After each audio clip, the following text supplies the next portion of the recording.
Hi all, this is Jan of the Jan Files. If you haven't subscribed, please do so by clicking on the button up at the top. Today I'm going to talk once again about Donald Trump. I am also going to once again talk about pedophilia and the fact that he actually had two very important relationships in his life, and both were with pedophiles.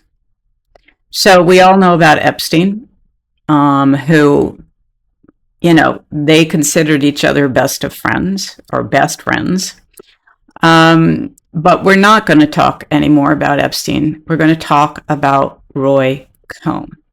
Now, Roy Cohn was known as Donald Trump's mentor, his very close friend, and his attorney. They met back in 1973 when Donald Trump was being accused of racial discrimination by the DOJ. He wouldn't rent to black people. And so the DOJ sued him. Donald Trump ran into Roy Cohn at a club called Le Club, which was a very exclusive members-only nightclub. And it was there that they had their first conversation, according to history, where Donald Trump asked him what he should do. And that was the beginning of their relationship. Roy Cohn was instrumental in creating the Donald Trump we know today. Roy Cohn believed you never admit you're wrong. You always push back and push back harder than anyone could ever expect. You get the media involved. In other words, truth has no role in this. This is just about, okay, they're going to do this to you. This is how we're going to handle it. And we're going to go bigger and badder than they are. That's why they have this, what they called a mentor relationship. This relationship was clearly important to Donald Trump because he still talks about Roy Cohn. He said recently, "Where is my Roy Cohn?" Now, who is Roy Cohn?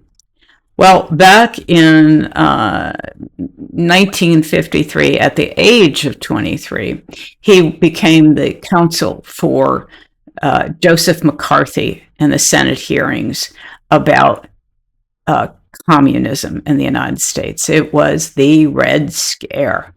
And he got that job because he knew J. Edgar Hoover. Hoover recommended him for the position, and he stayed there until the end of, I think it was June in 1954, where he then left and moved to New York City, where he became a very powerful, prominent attorney. He ultimately became known as the Fixer. Now, that's not necessarily surprising in terms of who he knew, et cetera, et cetera. What is something that I certainly didn't know, I knew about his role in the McCarthy hearings, but I didn't know he was a pedophile. I didn't know J. Edgar Hoover was a pedophile. I knew Hoover and Cohn were both homosexuals, and that the irony of it all was both Cohn and Hoover spent a lot of time attacking homosexuals in what they called the Lavender Scare.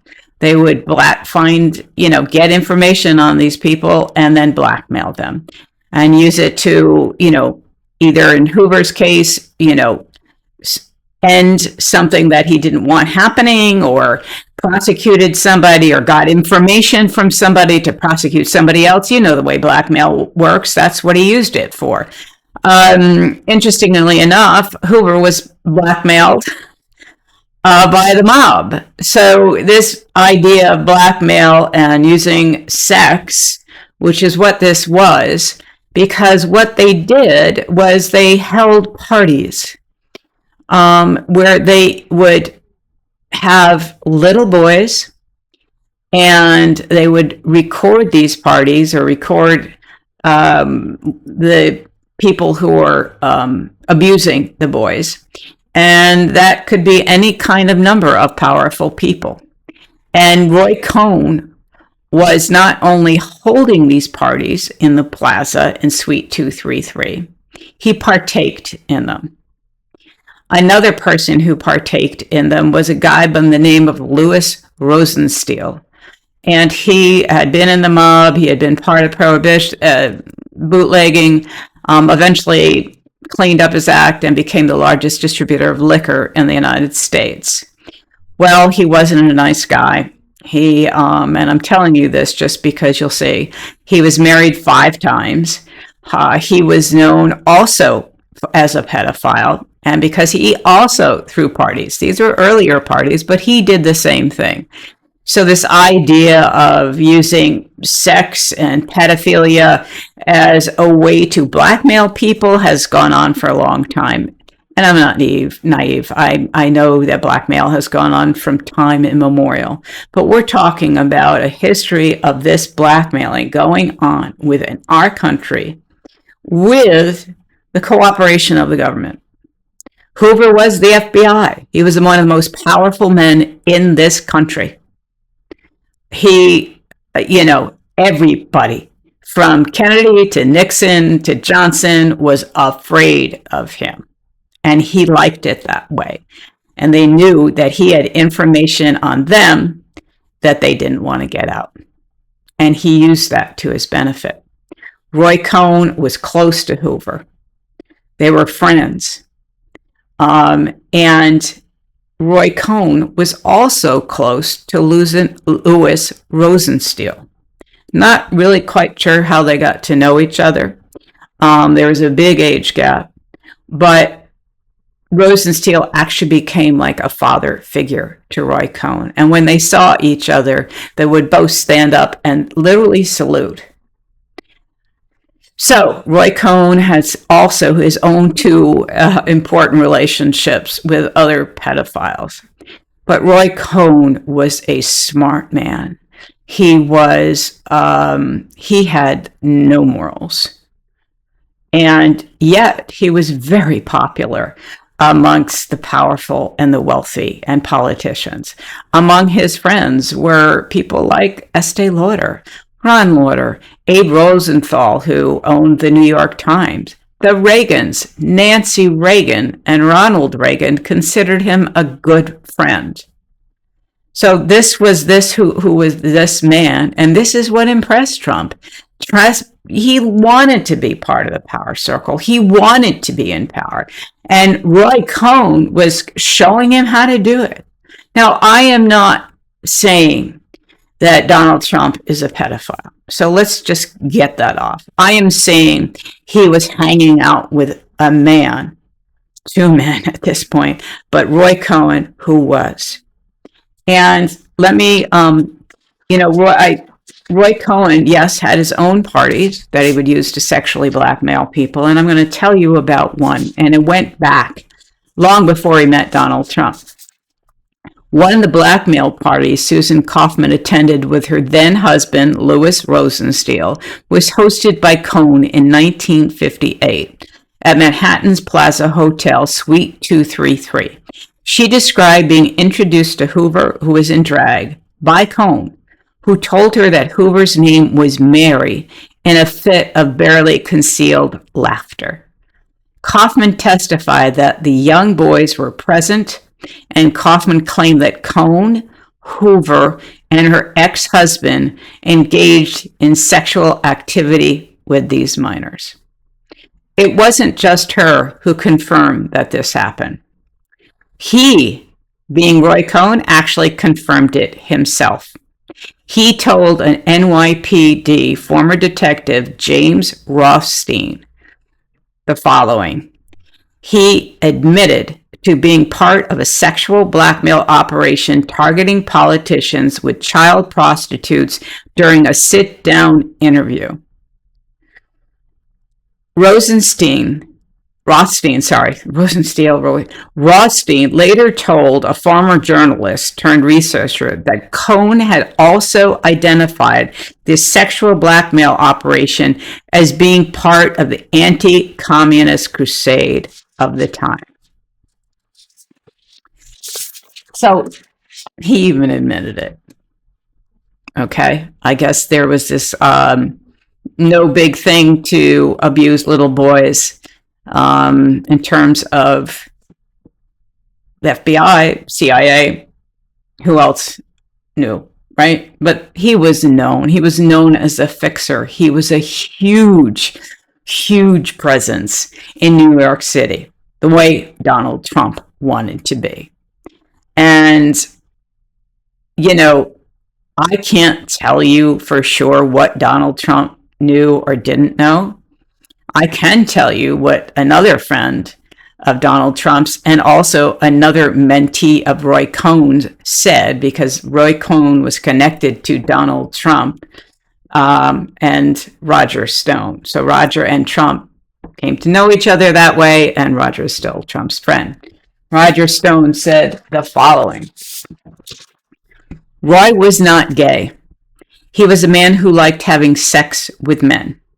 Gays were weak, effeminate. He always seemed to have these young blonde boys around. It just wasn't discussed. He was interested in power and access. Sounds to me like Roger Stone may have known what Roy Cohn was doing, and why would he know and not Donald Trump? That's my question. How is it possible that you could have two very important relationships in your life with two different pedophiles? I think it's strange. I think it deserves attention. And it's time we also started looking at their role in the government in all of this. We know some of it has been known and has already been forgotten, okay? But I think given Epstein and his connections to the wealthy, the political, the powerful, etc., that this begs an answer. Because while, you know, times have changed in some ways, obviously things don't ever change. And the fact is that using people and blackmailing people to get into your own place of power is not unusual at this level. And we deserve answers. But foremost, the victims of these blackmailing schemes, and certainly, obviously, the victims, Epstein's victims, and I don't even know about Roy Cohn's victims. Some of them easily could still be alive. Whether anybody wants to deal with it, I have no idea. But all I'm going to say is this idea that in our society that these children are forgettable, they're expendable. I mean, you feel like I do. And so let's keep the pressure up. Please, please like this and share this. This is important information to get out. And I also want to make sure you know that I got a lot of my information from Whitney Webb, and she has a book called One Nation Under Blackmail. And I was led to her by another journalist called Ahmad Edlin,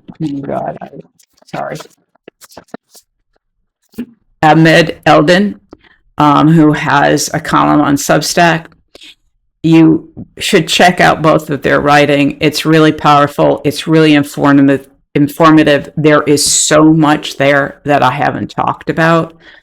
But I wanted to focus on Roy Cohn and the fact that he was a monster and Donald Trump's mentor. Thank you.